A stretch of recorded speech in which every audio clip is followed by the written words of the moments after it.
Don't you love it when I suck on that joint? Watch your lips. Mind if I spark one?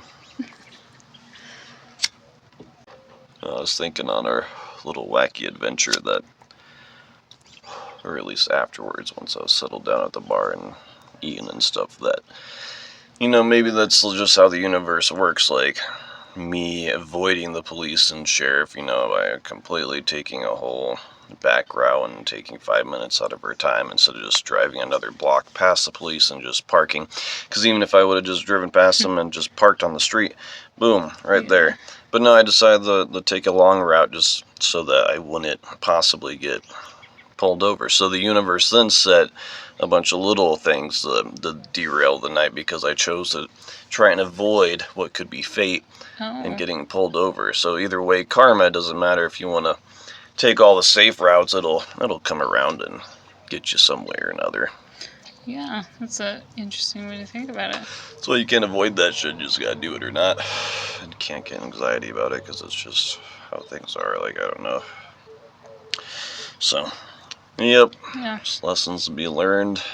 Just drive safely past the cop and don't worry about it. Anyways, back to the subject of crooked cops and stuff, because I don't think I've ever told these stories on the podcast, but just to go along with the last thing we talked about, just in this town alone, a lot of crazy stuff. Again, for a population of 4,000 people, just in the first 2 months or month or so of me living here, I experienced seeing a girl get kidnapped or whatever out of those two. So for the listeners, I woke up 2 in the morning, looked across the street from my apartment, and there's an empty parking lot with 2 black SUVs, and a girl or woman, whatever, came running out of the SUV and ran into an alley behind the gas station they were parked next to, and the 2 SUVs basically circled her. They surrounded her in the alley and got her back in the car and then drove off or whatever. So that, and then the police brutality thing, I had some dude underneath my apartment screaming police brutality a bunch, and it sounded like the cops were beating on him, or maybe he was being exaggerative and stuff, but either way, it was weird. The cop took his car afterwards. Once they put him in their car, one of the cops then took his car. So even if it was a DUI or something, the cops don't usually take the car. You gotta get a tow truck or something. Yeah, a tow truck or something like that, or this or that, and pound it. But they seem very weird and kind of corruptish, or maybe it's just a small town thing. Russian grapes. It's pretty good indica.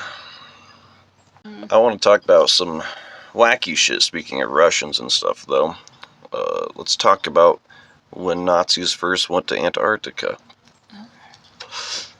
So, I've never really, in the 10, 15 years I've been doing research on all this shit, I've never actually heard, stories on the Nazis' part of going down the Antarctica and running into UFOs and stuff. There's always hearsay and stuff, but there's actual written record, apparently, that when the first submarine made it down to Antarctica, they encountered a UFO basically underneath the water. There's this ginormous object that eventually surfaced, so they surfaced along with it, and this object came up and then went ashore to Antarctica and came down on the shore, and then these Germans basically just went the other way. They didn't know if it was Russian or American or some weird thing, so they basically avoided it and went the other way and stuff. And then a year later, sometime within the year, another submarine of Germans went down there and encountered basically the same thing, but this time they encountered a UFO sitting on the shore, but a bunch of little aliens standing around it and stuff, and they thought maybe those were just the natives of Antarctica, basically just these little people or something like that. So they didn't know what was going on. They wanted to check it out, though, so they went ashore, and as the Germans were walking with their guns, because they had guns or whatever, and were walking up to these little beings, they all scurried onto their ship and flew off and stuff. But eventually, though, after a couple more submarines and stuff, they actually encountered them, these gray little humanoid aliens, and actually talked to them and shit, and found out that they also were living underneath the ice in these caverns and stuff, and that's where the Germans eventually went, supposedly after World War II, was in these caverns underneath Antarctica. Oh. And it's just interesting because so many people have stories about this shit. So much so, I guess there was a UFO encounter in 1956 in the U.S. military base down there, just the scientist base at Murdo. I think it's still the most popular base down there. Big U.S. base, and this is actually where a lot of the Germans first encountered UFOs, was in that Murdo Bay area, and that's where the U.S. military set up their first base. Anyways, they saw this UFO thing pop out of the water or something, and they thought maybe it was the Russians. The Russians saw it, they thought it was the Americans, and the Americans didn't trust the Russians that it wasn't them, so they brought a bunch of Marines down. They brought like a battalion or a squadron of 250 Marines to come stay down at that base, and then the UN got involved, and they said, yeah, that's when they made the treaty in 1961 and said no military presence in Antarctica. It was off limits to the military. But due to a lot of other weird shit that's occurred, they now have slipped in the military. The military is actually back in Antarctica and shit, even though in the treaty and stuff it says we're not supposed to be down there military-wise. We are back down there because a lot of weird shit has happened and stuff, so they've snuck them back down there. Huh. Oh, not That's even snuck. Yeah, we're just there. openly there and stuff, but it's sneaky in the way no one gives a shit that we're breaking that treaty at this point. Huh. Well, that's interesting. And they tested a weapon down in Antarctica. It's called Project Zeus. And it's even more powerful than a nuclear weapon. They tested just 25% of this weapon down below the ice, or underground, I guess, of Antarctica. And when this weapon went off, it broke away a wall, or like all these gases that had built up over time, and opened up a cavern underneath Antarctica that literally is the size of Western America. Wow. A cavern that is just hundreds of miles fucking vast, or thousands of miles, I should say, vast underneath. And it's thousands of miles underneath Antarctica, too. And they say this kind of cavern can only be made artificially, basically, and that there has to be something. So it's closed off for the most part. They have tunnels, though, in Antarctica where they send people on sleds, like scientists and shit, to go explore into Antarctica. And there's some crazy stories about that as well. People see weird shit, like one, I think you saw some of this on Gaia with me, but two of these people were on a sled, they're going down, and, ooh, how sexy. All that smoke rolling out your mouth. I know, I want to take photos, because I now know how to direct somebody so that you get a perfect picture of the smoke. Oh. So you just let it sift out your mouth, just let your mouth, like... Yeah, just let it come out and stuff. Yeah. But, anyway, sorry, we're smoking weed. If you can't tell, that's what makes this podcast extra spicy. Yeah. But anyways, these two people, I don't know if they're scientists or military personnel, they didn't say, researcher-wise, when this investigator, his name's Richard Dalty or whatever. Fuck, no, I can't. I think that's his name, Richard Dalty.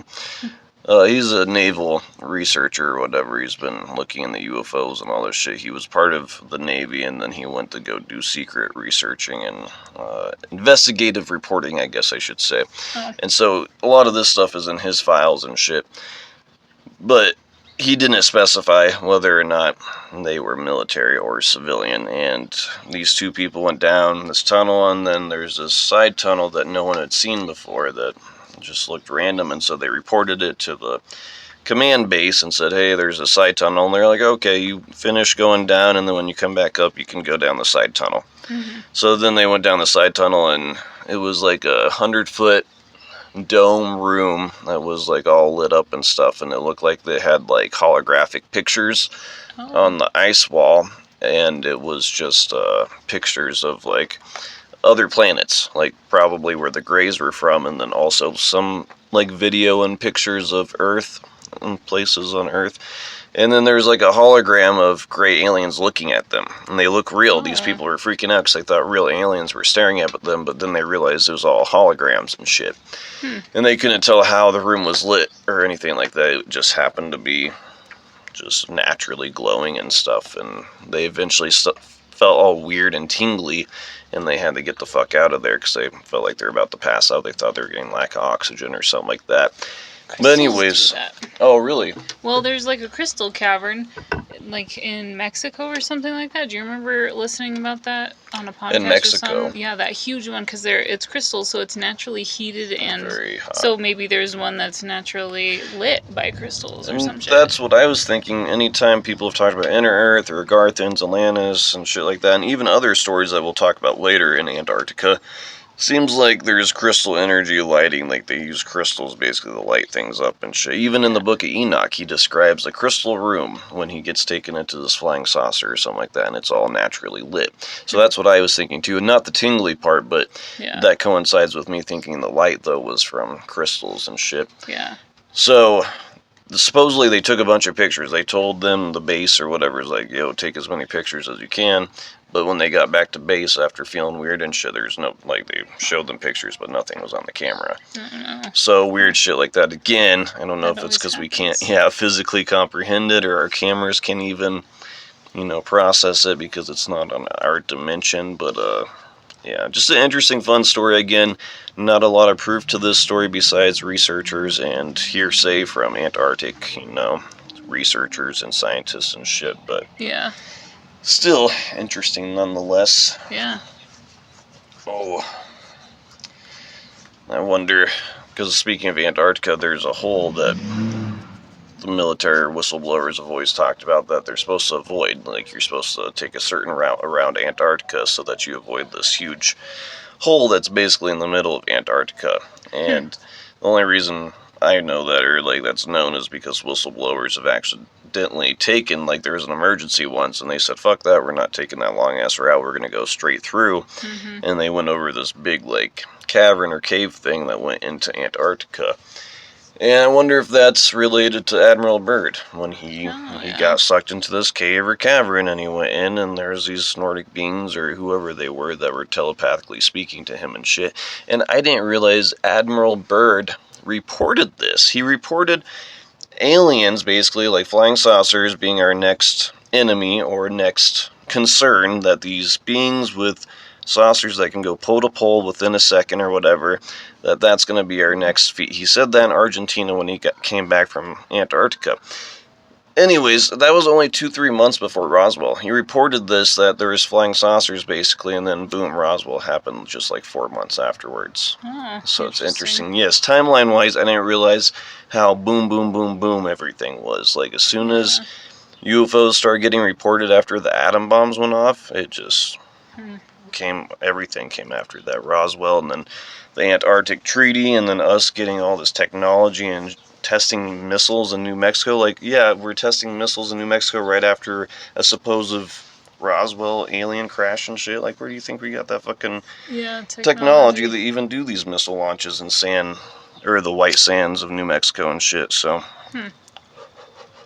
crazy. Yes, and speaking of white sands in New Mexico, one of my favorite stories that's interesting when it deals with magnetic energy and shit, there is a missile they were testing in White Sands, New Mexico, and it was supposed to shoot somewhere, and it shot completely opposite. For some reason, just directed itself to the Zone of Silence in Mexico, and it landed there. And there's always been, the Zone of Silence is like some weird Bermuda Triangle of Mexico. It's got a lot of magnetic energy and a lot of weird shit that happens there.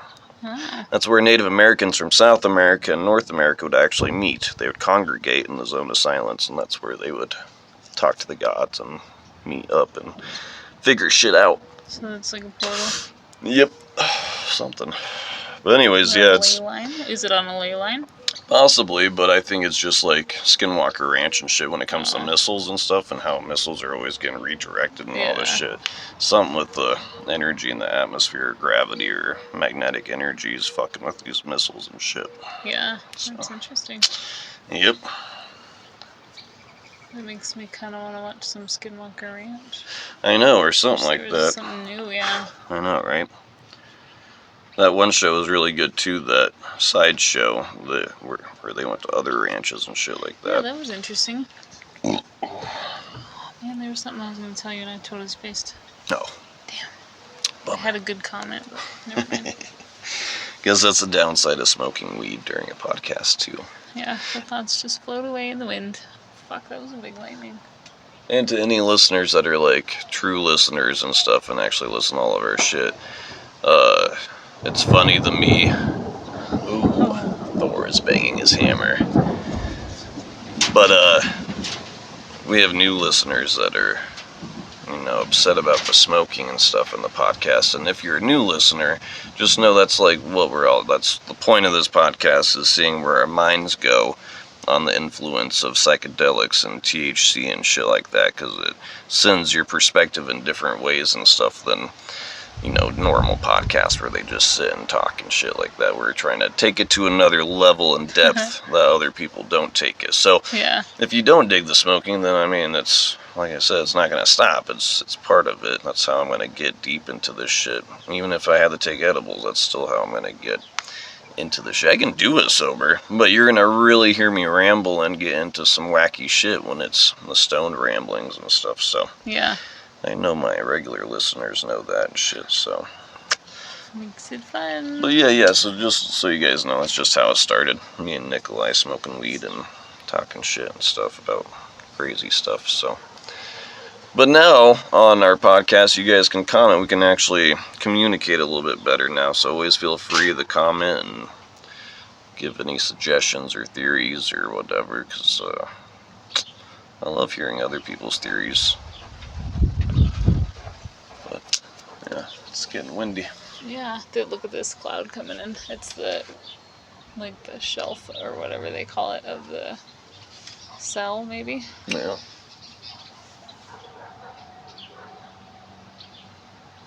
Yeah, those clouds are moving fast. Oh shit! How close is my hair to this tiki torch? Oh, not that close. Okay, it worries me. It'd be fun. That would not be funny. I would lose my hair. I'm already I have barely any hair as it is. Did Caleb tell you about the dream he had? No. About jets flying over with the Mexican flag underneath them and then bombing a gas station that we were at, and then blew up the gas station and all that shit. What? I You did know, not? right? Yeah, no, you told me about that. I'm like, that's weird. Your mom's been having war into days Yeah. dreams as well. Yeah. It's not good. No, it's funny. Like, I haven't been having. I literally almost 2-3 nights in a row, I've been having the same kind of dreams that I've had in the past, year or two, where I'm a black person. I'm a black dope dealer and shit, in the South or something. It feels like Florida-ish or something. But anyways, it's weird. It's always kind of the same vibe. A lot of black women and black dudes and shit in it. It's in the hood or the ghetto and stuff. And I still remember my most vivid dream as the black dope dealer was a few months ago or a couple months ago, where, no, I was still working at Village Inn, so it was quite a while ago, but I was hiding bunch of coke. Holy fuck, that was really close. Oh, baby, that was right on the other side of this tree line. That was really close. I don't want to get struck by lightning. I'm a little scared. No, we're good. We can go inside. To a metal wall. I know, that's what I'm saying. We can end the podcast. I was kind of just going into some random bonus tracks, like I said. That's all. Well, let's continue it, but... No, I think we're wrapped up for the night.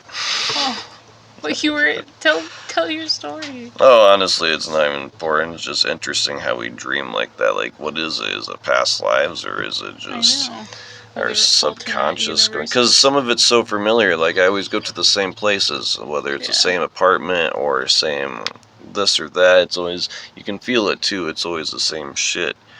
So, it's just weird. Yeah. And some dreams are way more in depth. Why do you remember certain dreams so much compared to other dreams and shit like that, I have a pattern of dreams. I guess not really a pattern, but I have a few sets of dreams that I have, recurring. Yeah. If that makes sense. But always, like you said, same vibe.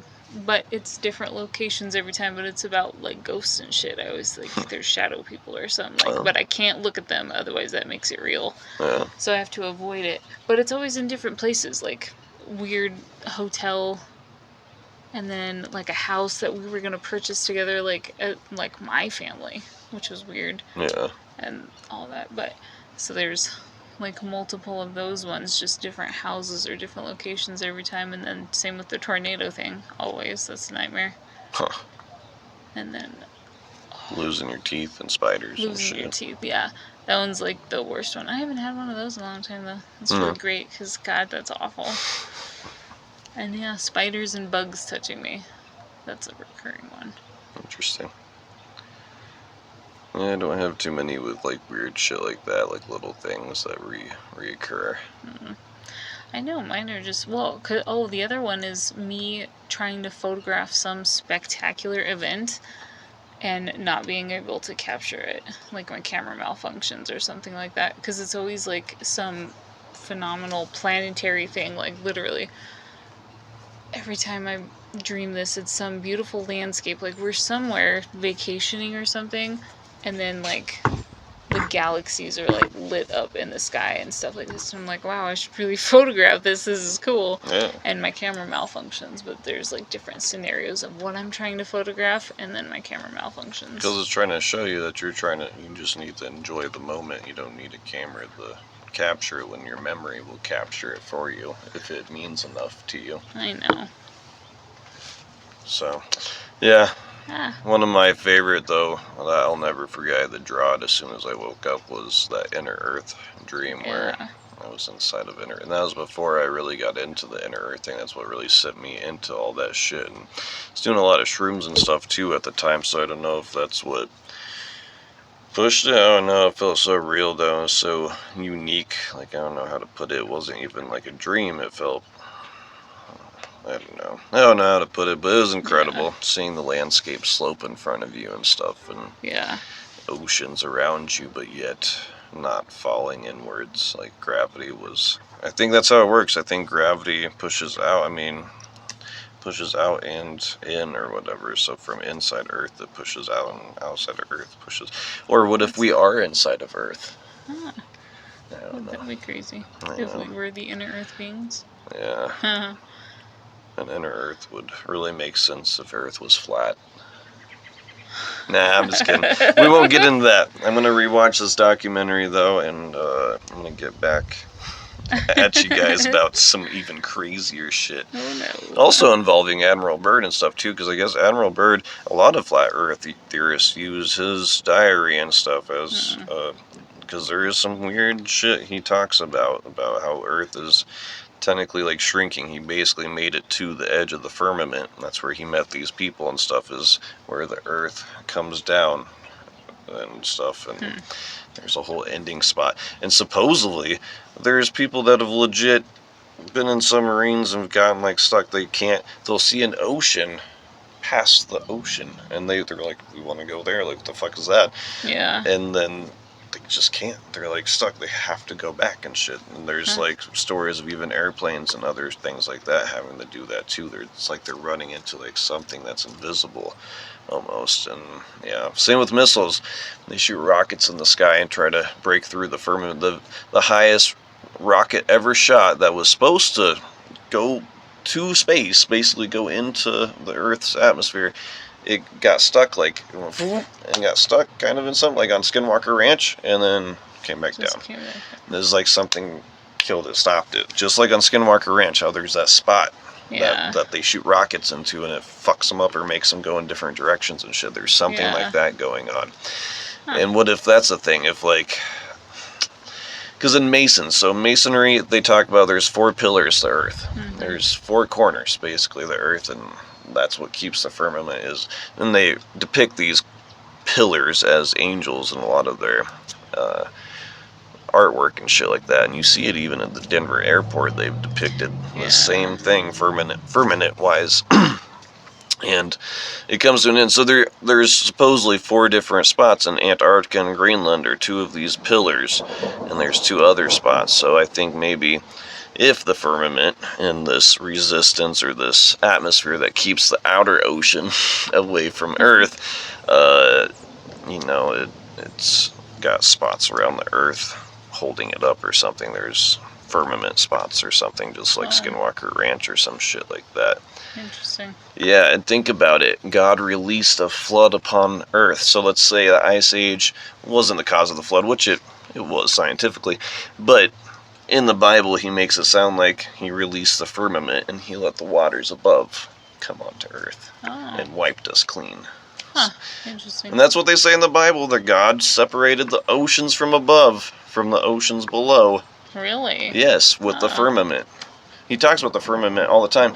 Even the guy, the German dude that they brought here to make NASA and shit, on his tombstone, there is a fucking quote from the Bible saying something about God. We know God exists because we can't get past this firmament or something like that. But the firmament is real because of this or that.